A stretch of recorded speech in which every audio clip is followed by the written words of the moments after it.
তোমার ভালোবাসার মানুষ কি তোমার পুরনো বন্ধুদের সাথে মিশতে বারণ করে? সে কি চায় তুমি তোমার ফ্যামিলির থেকেও দূরে থাকো? সাবধান, ভালোবাসার পেছনে সে কিন্তু ভীষণভাবে একটা লাইফকে ধ্বংস করার ট্র্যাপ পাতাচ্ছে তোমার। ডার্ক সাইকোলজিতে একে বলা হয় আইসোলেশন গেম। চালাক ম্যানিপুলেটররা এই ট্রিকটি খুব প্ল্যান করে খেলে।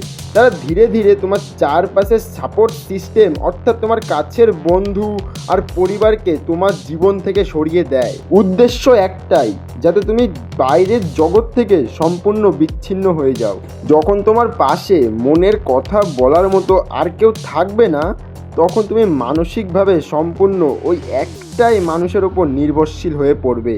আর তখনই সে তোমাকে নিজের ইশারার মতো, তোমার পুতুলের ইশারার মতো নাচাবে। এই নোংরা গেম থেকে বাঁচতে নিজের পরিবার আর বন্ধুদের সাথে যোগাযোগ কখনোই বিচ্ছিন্ন করো না।